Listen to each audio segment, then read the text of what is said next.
Osiris. Count to 3.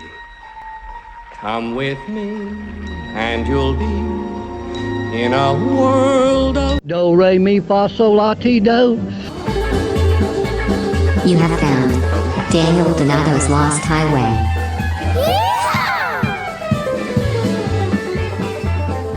That lost highway.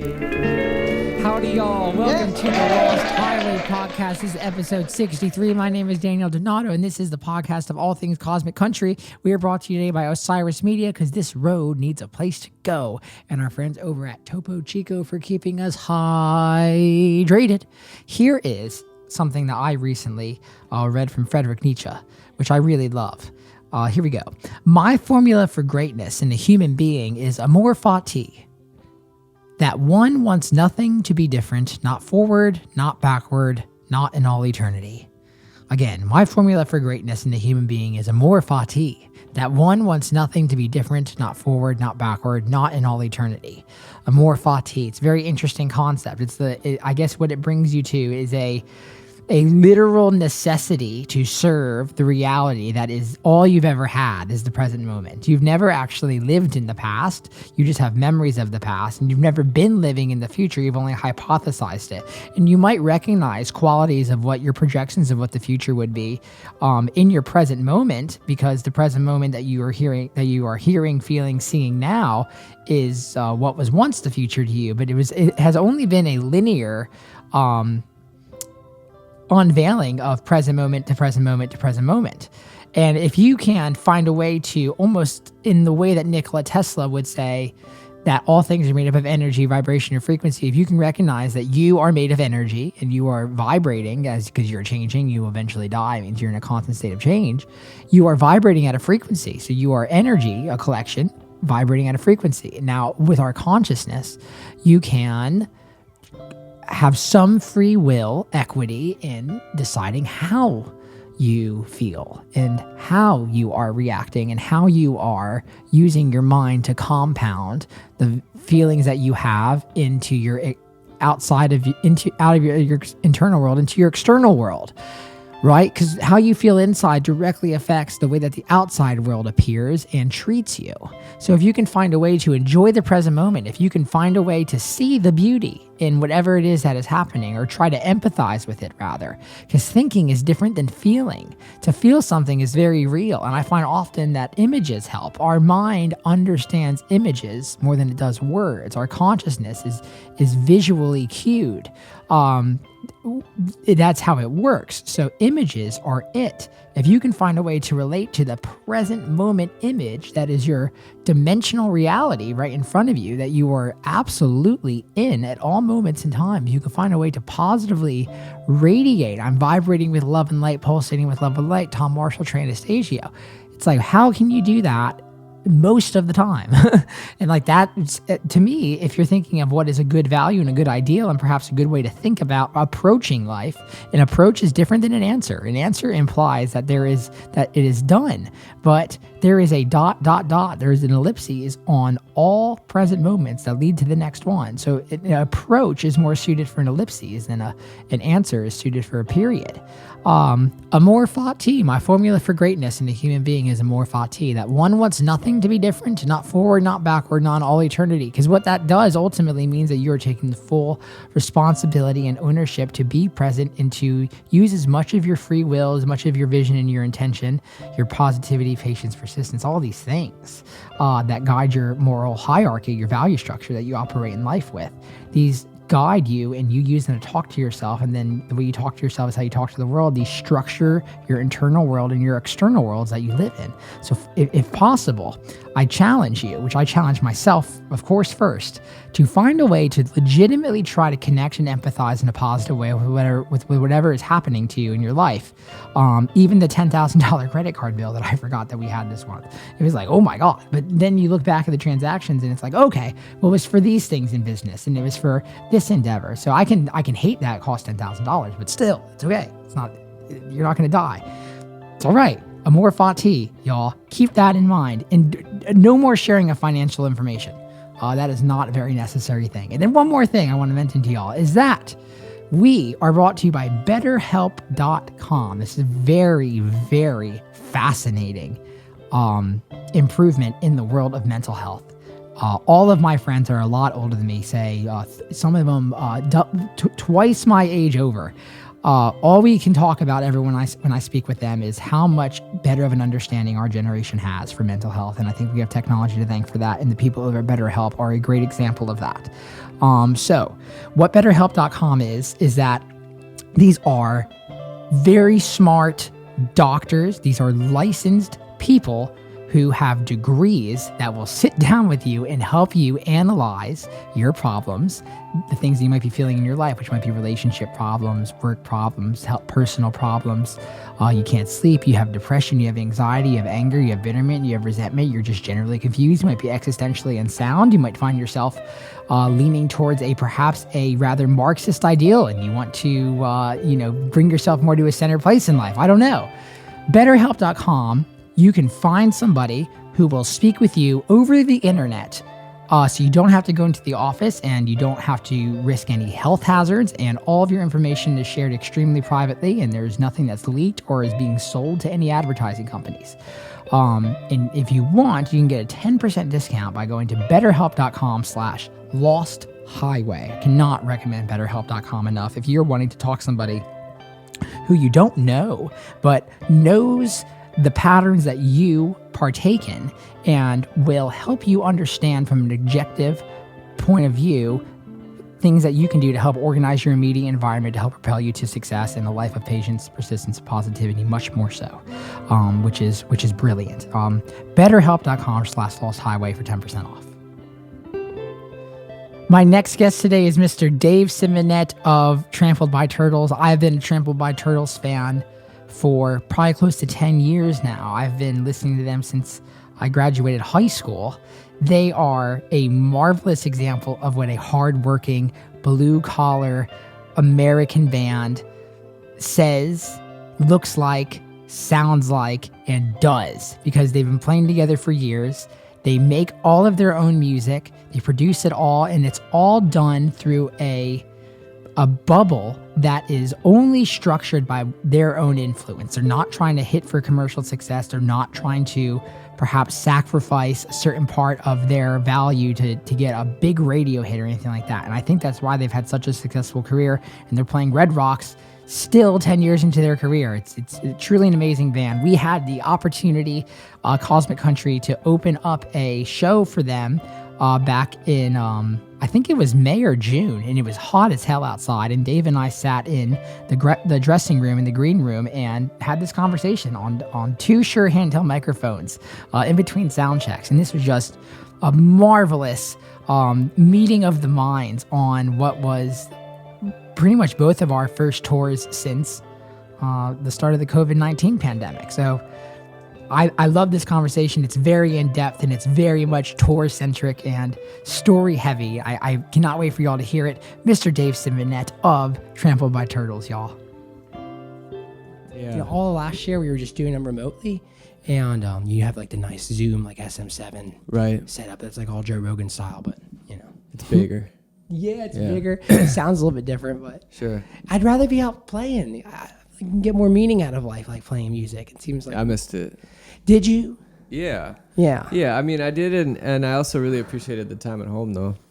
Man, I think my manager was talking with a representative of yours over at 30 Tigers, and they said you were out in the woods for like a week with your family. Yeah, lots of times. I mean, we kind of just maybe made up for a lot of lost time with my kids and stuff like that, Wow. Where were y'all going? Well, we recently bought some land actually in northern Minnesota, like way up kind of by the Boundary Waters, if you know where that is. No. Near Canada. The Boundary Waters is this group of, 5,000 lakes or something like that. That's a protected wilderness on the border of of Minnesota and Canada. Mm-hmm. And just like south of that, just a little bit. So just like a little chunk of woods. So we've been... How many acres? Clearing just 5 on a little lake. So clearing trees and camping out, and the kids have been up there with me quite a bit. That's great. And got to spend a lot of time doing that kind of stuff. Like, how old are your kids? My daughter's 10 and my son is 8, and then my partner Chloe has a 7-year-old daughter. We all live together. My gosh, my sister's 10 and she's learning how to curse. You have a 10-year-old sister. I have a 10-year-old sister. Yeah, my parents thought they were done and then they had the mistake. But Hello.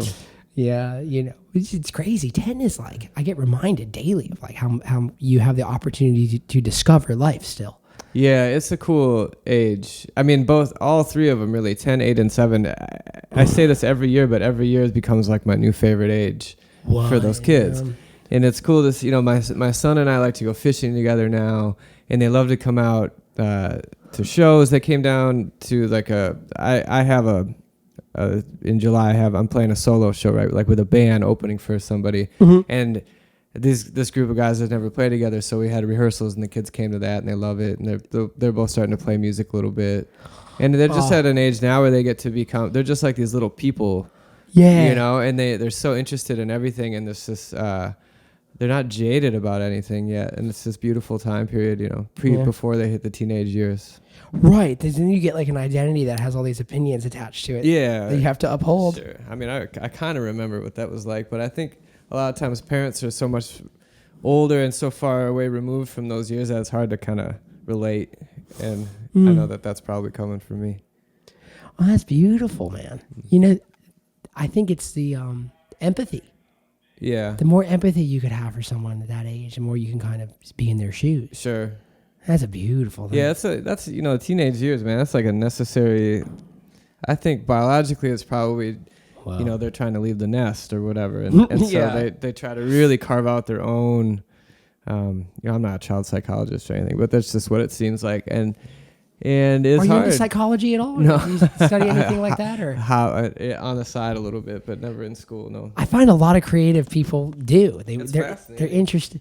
Right, because I feel like there's a real tie there. The more you can learn about yourself, the more you can learn about that part of yourself that is you're in touch with. That. Yeah, or, you know, and sometimes it's even as practical as like, what the hell's wrong with me? You know, like, you know, a lot of people that are in the creative world or whatever, it's just such a non-typical lifestyle that I think you really, there's a lot of loneliness in there that can become prevalent, right? Yeah, and it's really helpful, you know, talking with people that are also in the same kind of way of life. It's always helpful, but it's interesting to find out what your brain's up to or what your kid's brain's up to, especially. Ooh, that's a whole heavier level. Can, right? My God. Yeah. My gosh. The one that I discovered recently, because we had this year off of not really touring, we were just down in Austin. We had this sold out show, and it was like our biggest show we've ever done. Sold out. It was like 500 people. All right. And it felt odd, and I realized the feeling I had afterwards was imposter syndrome. Yeah, yeah, man. I'm like, well, it's good to know that my problems aren't my own. Like a lot of people have them. I feel like everybody I know in music has had that or has that, or it's always. I mean, you're right. Especially now, if you pay any attention at all to social media or whatever, it's so easy to compare yourself to other people, right? And I feel like that's where that, like what you said, imposter syndrome comes from. Oh, it's got to be stemming from that somehow. Yeah. Like, I don't have as many followers as this one person. Or right. I have as many streams. Yeah, there's a lot of ways to get down on yourself like that, you know. I feel like those things don't really fuck with you because you guys have had, you know, you have 8 albums, which is a lot. Yeah. Right? And you guys have been out for over 10 years. It's like you already have almost, I think we're at 18 years at the moment. We started in 2003. Oh my gosh. You were already a band for 5 years before you put anything out? Yeah. Wow. Yeah, That's a long time. We've been, and it's been the same group of guys. A couple of people have joined. You know, we started with 4. So a lot of the core group of us have been together for a bit now. 18's a long time. Yeah. It's almost 2 decades. I feel like I feel like it's a genuine accomplishment. There's a lot of ways a band can break up. My God, yeah. How big of a deal is like just transparent communication? Yeah, I think that's real big. And also just, I mean, you get to know each other, and it's like you said before, it's empathy. Man. I feel like that's a real thing, especially in touring, which, you know, it's like you got to everybody's got to be able to live as much as of their own life as possible while in this group. You know, I feel like that's what makes people more comfortable. So they don't have to change, uncomfortably change to go on tour. You know, everybody can kind of, you know when somebody needs space. So, you know, somebody, this, you know, so-and-so needs this or so-and-so needs that. And as long as it's not damaging the group to give it to them, then, you know. But just paying attention to that, I feel like is really important. You didn't always have a family when you were touring. Right. And that's the thing I'm reminded of today is like whenever things become a little frustrating, it's I think, you would compound it by like 2 or 3 if you had kids in terms of how stressful things might be. Absolutely. And, how do you deal with that and still stay cool? Well, it hasn't been easy. I mean, I went through a divorce probably mainly because of it. But it also has been, I guess it's the only thing that really ever gets me down about touring is missing my kids, Okay. And, that's I mean, there's lots of things that can wear people out touring, but that being said, I would never go back. Like that has added so much to my life that it seems like it's a really small price to pay. And now that they get a little older, they're able to come out sometimes and share it, and it makes it even better when it's like that, So it's just right when I'm in our early 20s and just the band, and it's like the band is like the most important thing in the world. And totally. And you can devote all your energy to it and time to it, and that's a special time. And I'm really happy I had that. Like we started at a time when we could all just quit our piddly day jobs that we had and get into a van and go make no money, and we were able to do that for years. And then when my kids came along, Eric, our mandolin player, has a couple kids too, and the family start to grow. Then it becomes like this beautiful addition to it. That's how I think of it anyway. That reminds me of the the perspective that you can kind of choose to embrace life with, which is feast or famine. Right. Yeah. Sure. And that's feast. Yeah. Right. I think so. I mean, that's beautiful. It can really be great. All of it. It's finding a balance, I guess. Just being able to, like I said, this time off, pandemic time off, was really, really good for all of us, I think, because maybe anybody who's self-employed has the same thing. It's really hard to turn down work. It's really hard. In that respect, right? Because especially in music, man, you never know. It's really hard to predict what's going to happen. So we just tour, and we tour because that's our job, and we tour. But when we go home and have a year and a half off or whatever, all of a sudden, at least I realized, like, wow, I needed a break. I didn't really realize it. And so I enjoyed it immensely, just being at home for this time. And it made me really excited to come back out and play. Yeah. Right. Distance makes the heart grow fonder or whatever. That's so true, though. I like cliches. Yeah. Yeah, they're there for a reason usually. It's funny, like, why things stick around for a reason. We were thinking about this with, I was playing in the van today, I was playing some of the songs. And I have a question I want to ask you all about that. But I was telling the guys in my band, it's like, think of why have the same 4 chords of music, like, been used for 500 over years. Right. It's like, if it ain't broke, don't fix it. It's the same thing with some cliches. It's like, I wonder if there's like a truth resonance, like in our subconscious that we're not even aware of, like things like that. And it's like those phrases that we say and these chords that we play and even these topics that we write about, man, it's like, they're not all that far removed from each other. It could be too. I feel like every human life, no matter where you start, where you are in the world, whatever, there's certain things that everybody learns, I feel like. And that's one of them, right? Wow. You can never say everybody, but most people will find something in their life that teaches them that when they're away from something they enjoy, they really want it. And so that's kind of a thing, that cliche can relate to anybody in the world, probably, Of course. Yeah, so absolutely. I feel like those things are the ones that, it's like collective unconscious, maybe.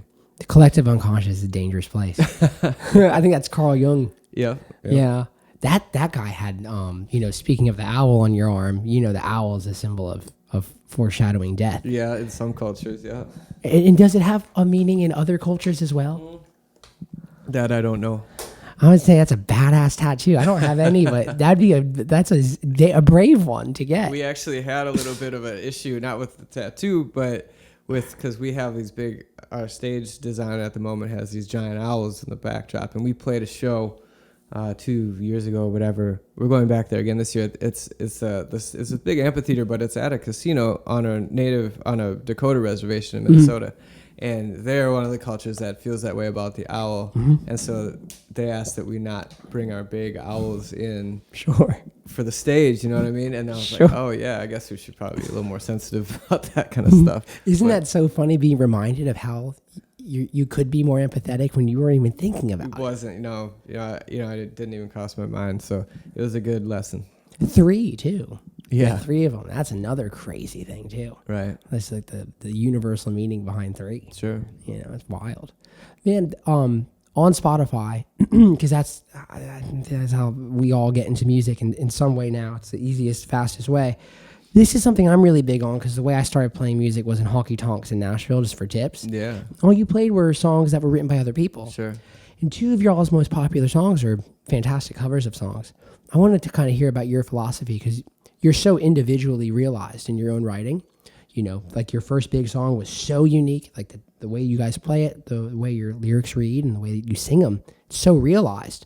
To have that much of a realization in yourself and then to go and cover songs, that's a pretty humble but also admirable act. I wanted to get your philosophy behind like originality. I mean, I will say that I love playing other people's music. Me too. Yeah, it's wonderful. Me and too. There's something light about it, you know? Yeah. And when we recorded that little EP of covers, it was so fun. And we had a pile of songs, you know, and just picked. We were like, let's keep making these. So we'll take we'll go record, 3 or 4 of these at a time, 4 or 5 of them at a time, whatever. And it is so great. And I feel like all of us that play, that's how you learn to play, right? Like playing, like what you were saying, you cut your teeth doing that. And so a lot of those songs it's a really deep meaning for, inside of me anyway, inside of everybody. You play these songs that you grew up listening to or that really hit you in some way, or just because they're fun to play. And I think it's a good way to just kind of remember why we do it, because it's a gas, originality.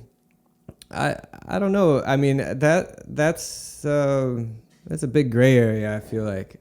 Oh, wow. Because I feel like it's really, I mean, Yeah. and at least I can only speak for myself because that's the only person I know in this way, but coming up with a song, writing a song, whatever, even if I feel like it's something that I'd never really kind of heard before, to me, it's still a distillation of all of this music I've listened to. Yes. Books I've read, whatever, the weather outside. It's all these things that come in you and come out in this way. And like you said before, I mean, I'm using the same chords everybody else is. So it's, how original can you get? I think there's some real cutting edge people, and there always are. I don't ever put myself in that group. That's not where I am the most creative. Some people are really just searching like this beautiful artistic vision to find something that really sounds like nothing else. Mm-hmm. And that's a human thing, and I don't think that'll ever stop in art. But I mean, I always love hearing things that to me don't sound like anything else. Yeah. But I think if really there's so much music in the world that exists and that comes out, that if you look hard enough, you probably can find something else that sounds quite a bit like it. Oh yeah, absolutely. Yeah. Yeah.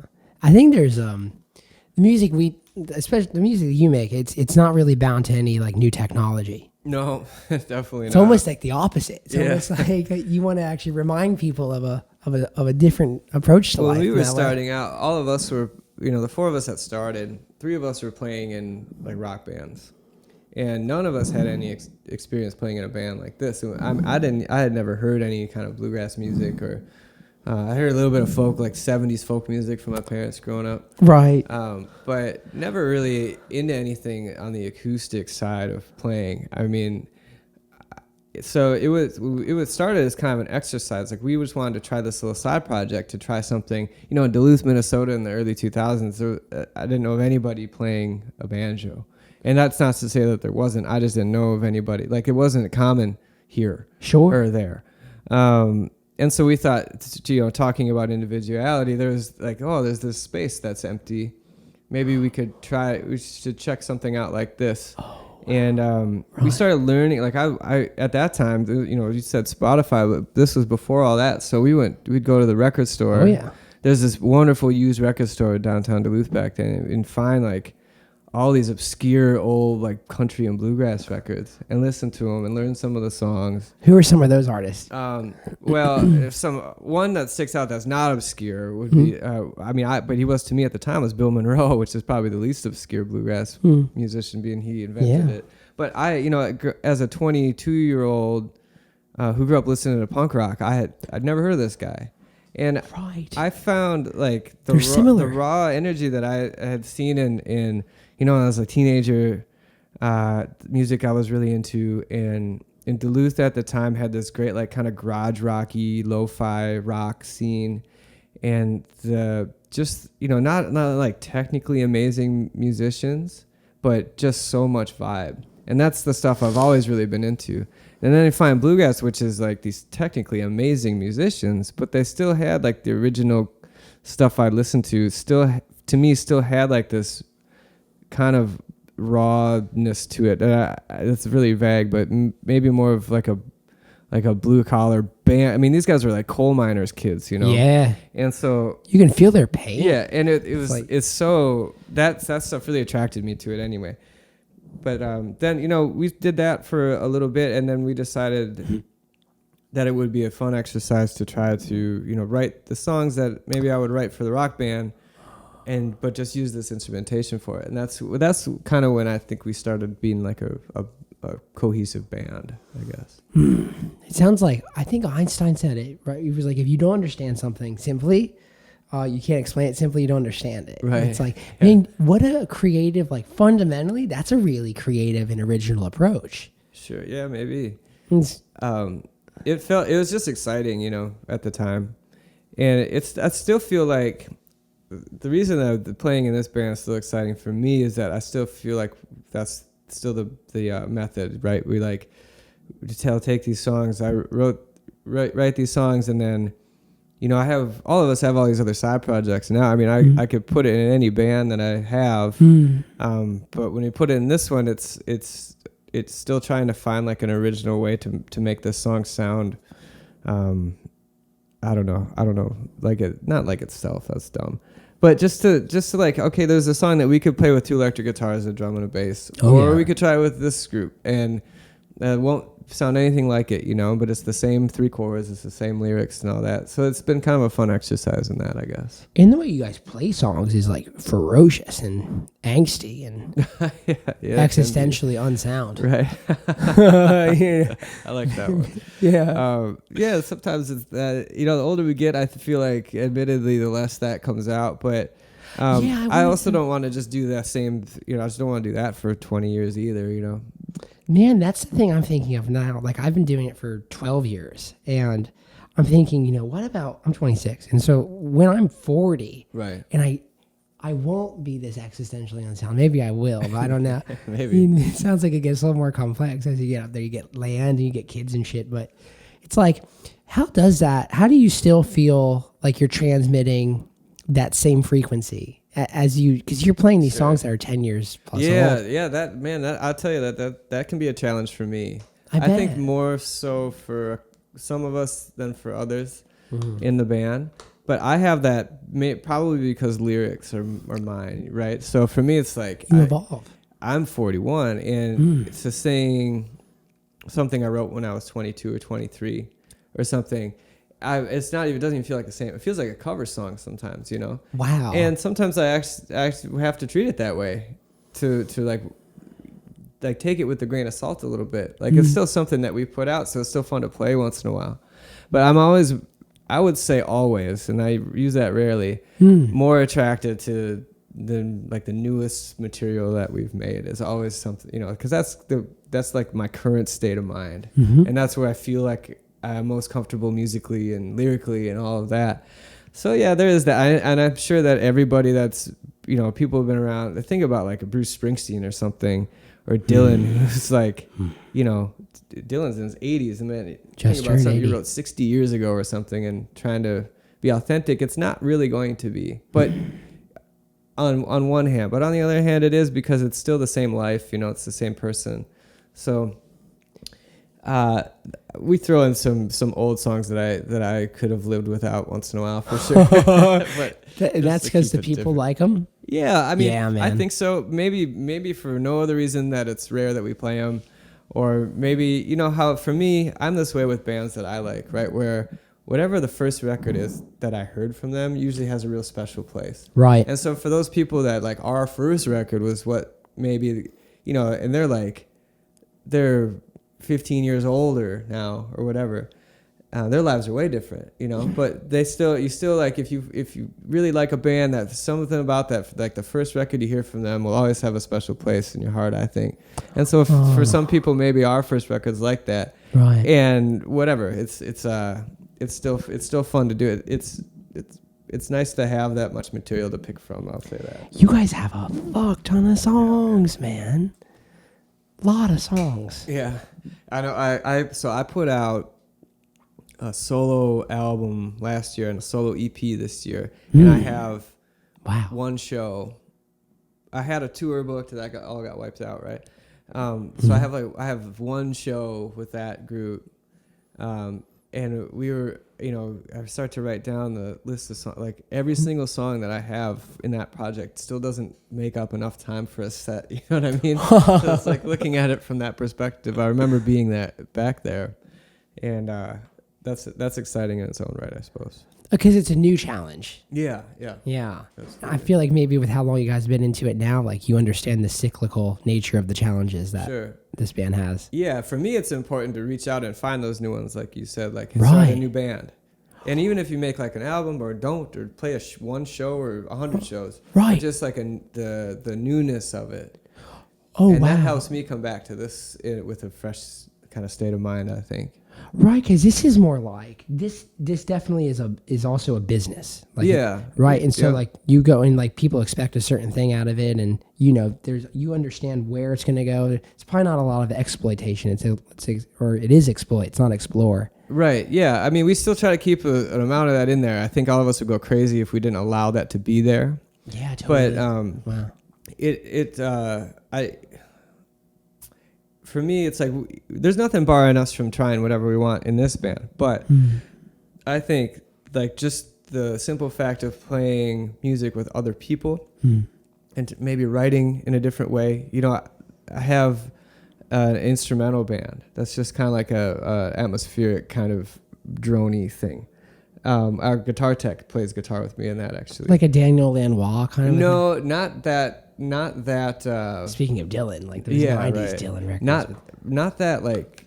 I don't know how to say that. More like not that good. That's not what I mean. But his instrumental music's like seems to me like written instrumental pieces or whatever. Oh, like a composition. Yeah, but these are more like improvised, ambient, get electric guitar effect driven kind of things, and it is so much fun. And I don't know if it would work live or not. We have never had the chance to do it, but it's such a great outlet for me to go and just be a musician and not a lyricist too, and just play and explore sound and stuff like that. So I have that, and like those little things to go off and do on the side for me make this more fun, and kind of I always get, whenever you work with other people, whenever I work with other people, I always come back with new ideas and new ways to think about a song or whatever, so it helps in all sorts of ways.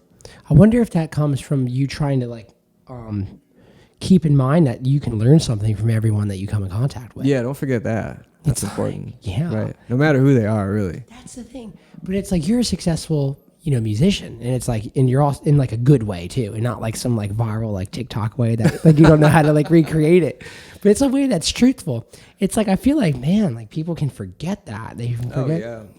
For sure. It's easy to get kind of secure, maybe. Isn't that scary? And maybe even lose the desire to learn anything new. I think is really scary. That's when the music gets really sad and carnival like. Right, Dancing Bear. Then you become kind of a cover band of yourself in that way as well, I feel like. It's the scariest thing. Yeah, and like, we all hope for a long career in music. It's really hard to do. It wears you out. It's, the money is really up and down. All the things, like, as far as when you think about it as a career, like, it's a really unstable landscape. I feel like for me, I can't think of anything else I'd rather do. So I have to find ways to make this work on a business side, which is not really my strong point, but also work on a creative side, and for a long time, And so I feel like that, like what you said, like the continuing to try to learn and change and grow the entire time and not just coast is the goal. Whoa. Do you ever catch yourself coasting? Absolutely. Yeah, I do. And I really feel it too. And I get mad at myself, you know. Yeah. But then when I do that, man, I just try to start a new project or try to start something new. Or try to start something new within this band, you know, but just like something has to spark. And, you know, this break that we just had, I feel like sparked a lot of that stuff with a bunch of us anyway. And a lot of other musicians and writers that I talked to too. It was this whole, like, if you needed something to shake you up a little bit, I don't want to be too dramatic about it, but it's like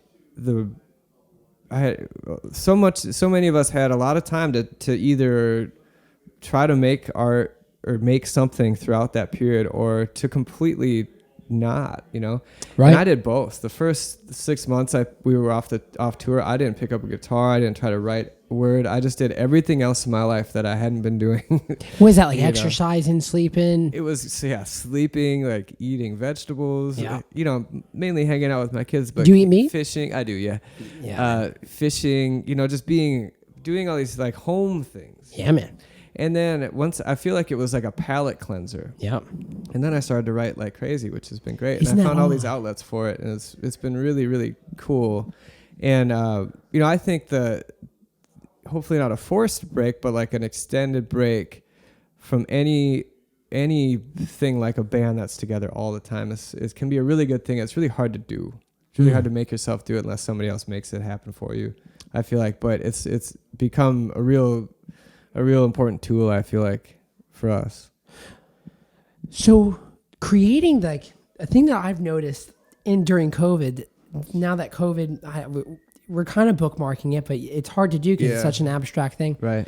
It's like when you're writing now, I bet when you were writing during COVID, you were just writing things just to write. Sure. Right? You weren't thinking about how it's going to hit on stage or how what part of the set it's going to be in. And how do you fit that like expectation of your work into your creative process? Or do you just create? I try not to. I mean, I'm not saying it's not there. Right. I just try to not focus on it. I mean, those things do come up when say I finish a song or something and I play it, and those things immediately pop into my head. You can't help think about doing it live because that's what we do. Right. But I really like to try to approach a record, making albums as a completely different art form as live performance, right? Is it for you guys? Yeah. I don't know if it is for everybody in the band. I think so, though. It is for me. I know that. It is, because I like to think of, live is, I mean, I don't think it needs explanation, but live is a spur. It's like flash in the pan. It happens for a second, and it's gone. It's beautiful. And and if you weren't there, you missed it. And an album hopefully lasts for at least the rest of your life, if not after that. Right. And so that's something, and I honestly don't think I put any more thought into one or the other, but more planning and more work goes into a record. It totally does. Yeah. Not premeditated though. Well, no, not really. I mean, the songs are. Yeah. But, for instance, the last couple albums that we made, I would write this group of songs, and then the band would just kind of learn them in the studio. And we all, not always, but generally first couple takes or something like that. It's real kind of spur of the moment, which I love doing. How do you it trust that? Trusting yourself, right, with these guys. Right. But I don't think that's just how we've done we've done a couple albums in a row like that. We're working on one now that's probably going to be a little more thought out, which is more of some of the other guys' preferred method of working. And I'm really excited about that because left to my own devices, I'm just like, cut it live, sing it live. That's take is great. That because you want to move on to the next thing? I do, yeah. And I really also, on an artistic level, generally prefer, not always, but generally prefer what happens in the beginning of when people learn a song. Like there's this beautiful thoughtlessness to playing, I feel like, and it's real loose, because nobody thinks they're really recording it yet. Right. There's this thing that never happens again. Lack of ego. And it might get better, but it never has that thing. And that's a really fun thing to find. But this time around, we're gonna try to make an album some point this year, and we've already talked about maybe, trying it a different way this time, which I'm excited about because that's the other thing. I mean, there's one thing trying to keep your live experience fresh, for the artist. And the other thing is after this long and a bunch of records, trying to make the album making process fresh, make you feel like you're actually doing something different than you did last time. Do you, every song you write, does that goes on the record, or do you batch it like in 20, 30 songs? No, I don't write that many songs. I write I kind of write like a record of songs, and then maybe I'll have I usually have a couple laying around. Say one of those isn't really working out or whatever, just to substitute in or whatever. But I'm not that prolific. I write a lot, but it takes me a long time to make a song. Like it comes in real big swings and phases, and by the time this pile and it turns into like a song at the end, it can be a year or 6 months, or sometimes it's a week, but it can take me a long time.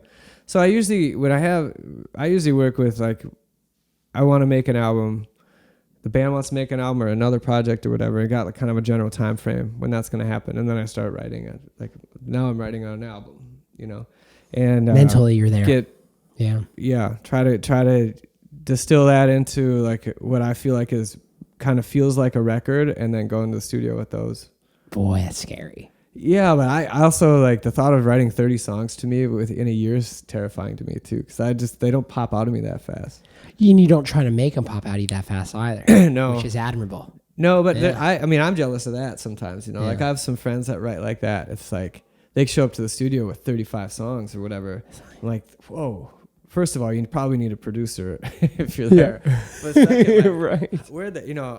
It's just not my style. It takes all kinds of it. Man, I feel like there's so much, like right now we're in such a hard time for you to say that's not my style, because you have instant access to exponential success from 10 different styles of doing something. Sure. Like the guy who writes 100 songs is going to be so successful, and the guy who writes, a song, 20 songs in a year. Yeah. That guy's also going to be very successful.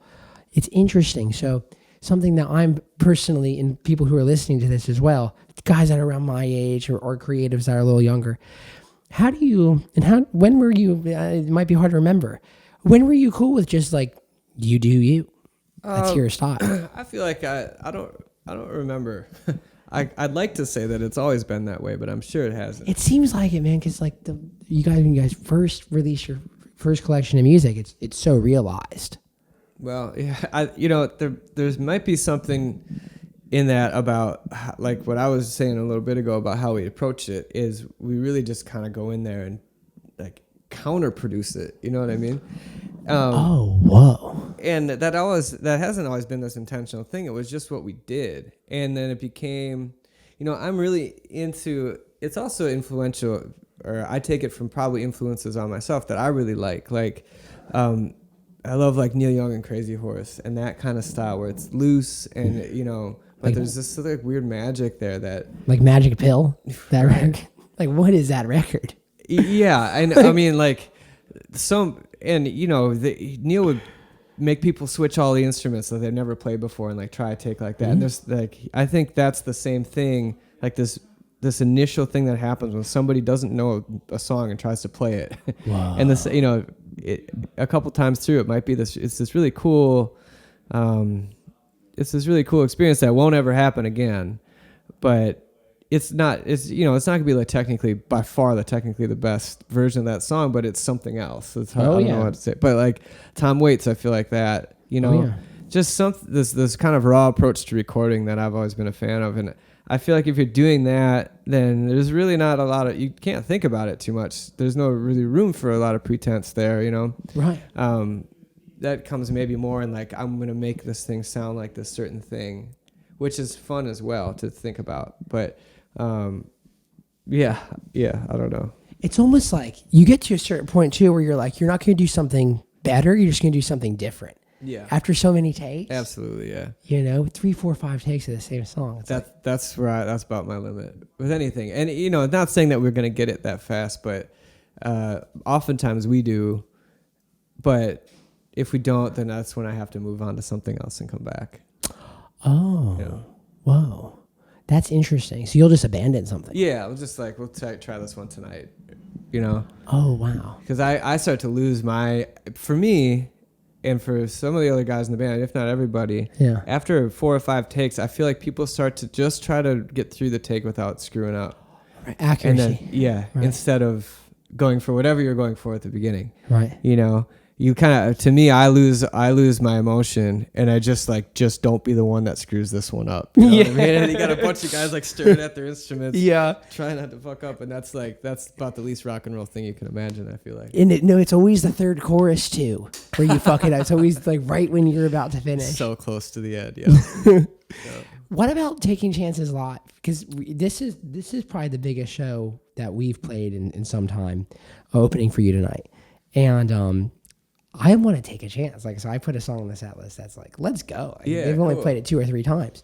And the guys in the band are like, I'm not sure. Yeah. Like, no, but that's what these people, they actually like subconsciously might not know it, but listeners of what you do and what I do, they kind of like that liveliness and that flash in the pan. I think so too. Take a chance. Even if you screw up, I think it's okay. Then they were there to be a part of it. And the ego. It took me a while to get there for that, like the screwing up part. Because I mean, I'm not scared to make mistakes every show. You know? And everybody does. Who doesn't? But you know, like the big ones where it's like, oof, like the song kind of stops or something like that. Yeah, you forget the second verse, first line. Done it so many times. Oh man. And after you do it, you know it's possible. Before I forgot an entire song on stage, I didn't even know I would ever do that. But now that I know it's there and it can come back, right. There's this kind of a psychological game you have to go through. But totally. I think that's great. You know, that's what keeps it fresh. You, like you said, throw something in. You know, we're doing a couple songs tonight that I can't say this because we haven't played any songs for a long time. But even before our little break, you know, there's a couple of tunes where we really are not familiar with them, and we're already rusty. But it's like you have to find something, you know. You do. To do. You got to almost summon the spirit of the present moment. Yeah, you got to get a little, you know, everybody's own version of dangerous, but that, you know, just especially after, you know, in the middle of a longer tour or something like that, just to completely switch up the set and do some songs that you haven't played for a long time, or just do like a weird cover song that you just thought of that day or something. Yeah. So I'm glad y'all have that same inclination, because I thought I was getting crazy thinking like, yeah, we've definitely toured with bands. Man, we've done some tours with bands that were very, very much like they're great bands, but the show itself was more like a scripted play. Yep. You know, every single night it was the same. The front, top to bottom, even the banter was the same. That's and weird. In the exact same spots. And it's like, you know, there's a lot of technical production happening. Some of these bands have like tracks that they're playing too, and like click tracks and stuff like that. So that's different. You have to like cement it in a little bit more when you're doing that. But it was interesting to see. And I when I watched this like 4th or 5th night, I was like, man, I think I'd go crazy if I wasn't able to like divert from that. Right. For whatever reason. There's something to be said. Like, you probably have by the end of that tour, that show is probably fucking great. Oh, and people are like, that was a great show. But they didn't know that 8 nights in a row before that, it was the exact same show. And I'm saying that without judgment. Like, of course. Everybody do your own thing. And there's a beauty in that I can't do, because I get so angry at that in myself. Right. You know? It's almost like you're trusting the external vehicle of a show, and what the art that you're doing, and the ones that I love too, that I take as well, is I'm entrusting in the internal vehicle of myself to be as refined. Sure. So every night it's going to be a refined, at least intuition that we're going off of. Yeah. You know, at least if the show's not as on, I'm as on, you know, and you're trying for that to be the thing. Yeah. Man, watching y'all's live performances, like, I feel like that's where you're coming from. It seems like, where each night might be a little bit different, but your energy is definitely similar. Yeah, hopefully. Yeah. And I feel like making each night a little different helps us stay there. Whoa. You know? Yeah. Yeah, absolutely. Yeah. That's okay. So with that then, how do you go about doing these short tours? Because these for me, we're doing them as well. And it's like 3-4 shows in. That's like when I'm just getting ready. Right. Yeah. I feel that way too. Especially this one in particular. There's 4 shows, and we haven't played a show in over a year. Wait, this is your first show? Know? Yeah. Oh wow. And so we will. But I feel like we're going to be hopefully given some leeway in that by everybody involved, because nobody. I mean, I imagine even the crowd's going to be rusty. Right, they're rusty too. Right. Yeah, the crew is. Everybody's just rusty, and hopefully there'll be some magic in that. Who knows? But. I'm the same, right? Like 3 or 4 shows in, and then you really feel like the machine's working right. But if you got 4 shows, then it's got to get working earlier, I guess. Well, you gotta like make it happen. Yeah, yeah. And there's some I like short tours like this too, because it's not as big. I mean, longer tours are great in their own right. Performance wise, I think those are probably better. Like they get that longer swing to figure out the show, but the shorter tour has a real temporary nature to it, which I think is great. And you know that you're gonna be out here for four concerts, and it might even be more apt to make each one different from each other, because it's not such an intimidating number. Yeah, or whatever. I think like I really enjoy the short trip. It all boils down to presentness, I guess, is what it sounds like for you. Even like creating too and recording, or totally. That's been like a very common theme in everything that you're saying, is you kind of rely on being present. Yeah, being aware. And it's a challenge for me. Is it? Yeah, it is. But it's a one that I love. Like that's what keeps me interested in making music, and it's kind of just like the right now, Whoa. Do you read stuff to take that in, like Be Here Now or Alan Watts, things like that? I haven't read Be Here Now. It's at my house, but I've never read it. I feel like everyone has a copy of it. I'm trying to think if there's anything I've read that's like directly in line with that. This might be a little bit far off, but there's this great little book I have that I read a lot that's called Daily Rituals, and it's a collection. Love that book. You know it. Yeah, right. So for those of you that don't, it's a collection of people's daily routines, like creative people's routines. Hemingway. Beethoven, Hemingway. Yeah. Twain. Musicians, artists, writers. And it's so fascinating to me, and that is such a great motivational tour for me, because I'm not that way. Like I am. You're not a ritual. No. Yeah. And I've tried so many different little schedules, and I imagine I will keep trying them, because for me it's the attempt is kind of what counts. And I know that about myself, that a rigid schedule is just not who I am, and that's one of the reasons why I love this line of work. I like things to change all the time. Yeah, man. And so, but reading about how much these people worked on their craft and their art, that's the inspirational part to me. Because there's a lot of other parts of life that are easy to give attention to, and it's really easy to sacrifice, like your writing time or whatever it is you're doing. And so that's where that's in kind of the line of being present, that like to keep working on it. Yeah. Like, don't forget this part of your day. Even if it's not, from 9:30 a.m. to 11:45, who gives a fuck? Just get it in there somewhere. Yeah. Because all the people that I, those people, these are like people that created at such a high level, they all did that. Right. And they all do that now. Like if you're gonna keep creating, you have to just keep creating, because it's kind of a use it or lose it thing for me, I feel like. Wow. So even you took that 6 months off, then you get back to it, and what's your process then? Or it's probably similar to what you're doing now. Do you try to write it every day? I do write something every day. Whether it's musical though, that's different. Or not, sometimes it's poetry, writing exercises. Exercises. I don't keep a journal, but once in a while I'll have a journal entry. That's just what I did for the day. Like just something to keep the wheels turning. And oftentimes I'll get song bits from all of that stuff. So it's just, I feel like stream of consciousness writing is really healthy for me anyway. And just like write whatever's on your mind and go with it. And then, there are certain times where I have a little, like a writing studio, like separate from where I live, like a mini recording studio. And I'll go there. And then when I'm there, I'm usually intent on working on songs. Yeah, space. And so I try to when I'm home, I'll get there maybe 3 days a week and go there. And that's like, okay, let's take this pile of stuff you've written this week or whatever and see if there's a song in there. Or, I always have like these half done songs laying around to try to add on to or whatever.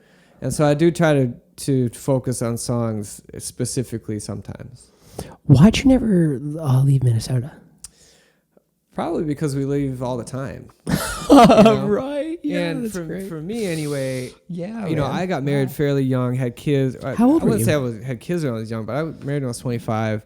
We got our first kid when I was 30. Oh my gosh. So, you know, we started touring when I was probably 25, 26.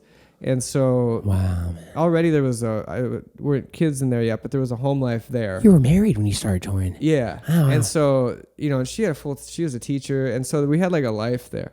And so I feel like if I hadn't taken a touring lifestyle, I would have never stayed in the same place for very long. But for what we were doing, it's like, it's a great place to come home to, you know. Yeah, right. Because it's not a city in the sense of an industry city. No, yeah, Minneapolis is like, it's got. I mean, there's cool music there. There's cool food there. There's cool art. You know, it's a small place. It's easy for me to get out to do stuff I like to do, like out in the outdoors. It's not far from that kind of stuff. So it's a good little home base. It's a good place to raise the kids. You know, our families are there, so. That's great, especially with kids. But I never really had an inclination to go to like Nashville or LA or New York or anything like that for music anyway. I think that's reassuring for people because a lot of people, you know, I grew up in Nashville by happenstance.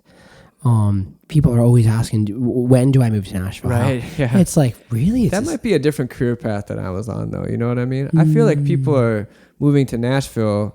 Not everybody, but there is I mean, you live there, so you probably see it all the time. But my estimation is that there is a musician that moves to Nashville because they want to become a famous musician or a very successful musician. And they like want to make hits. Right. You know what I mean? Yeah. And that is like, if you do want to do that, you should probably get your butt to Nashville. Right. You know, that was never really what we were doing. You know, it's like none of us would probably be good at that anyway. And so we just wanted, when we were probably in that time where we would have done that, our early 20s or whatever, we just wanted to tour. Yeah. And that was it. Yeah. Oh, yep. Okay. Let's wrap it. I got to roll. So good talking to you. Thank you for the time, my friend. Beautiful. Dave Simonett of Trampled by Turtles, y'all. One of my absolute favorite stringed bands that there ever was. I hope y'all can go and listen to one of my favorite songs of theirs, a song called Truck, which is a instrumental song. But when we saw them play it live, the lights were going, and it was this whirlwind of like 145 beats per minute plus emotion. Indeed, go check them out. They're going on tour for most of next year as well. So if they come to a town near you, please do indeed invest the evening, because I can assure you they put on a fantastic live show. There's improvisation, there's jamming, there's communication, and there's just amazing songs that stick around for years to come. And thank you, the listener, for listening to the Lost Highway Podcast. This is episode 63. We are brought to you by Osiris Media. This road needs a place to go. Also, our friends over at Topo Chico, keeping us hydrated when Cosmic Country is on tour, and then also when we're back here at home. BetterHelp.com/Lost Highway for help. Sometimes we need help. You need to talk to somebody who knows how to analyze you and see your patterns and help you with your anxiety, your depression, anything like that. BetterHelp.com/Lost Highway for 10% off. And then also Amorpha Tea. Friedrich Nietzsche, right? So my formula for greatness in a human being is Amorpha Tea, that one wants nothing to be different, not forward, not backward, not in all eternity. So it doesn't mean you don't work to strive to improve your better immediate environment, but it also means that you have a responsibility to the daily life and the universe that is you are in, that is also within you, that you accept it for what it is, because acceptance is the only way to lead to change. I appreciate y'all. Thank you guys so much. Y'all keep it cosmic, stay patient, persistent, stay positive, and I'll see y'all down this lost highway of life next time. Osiris.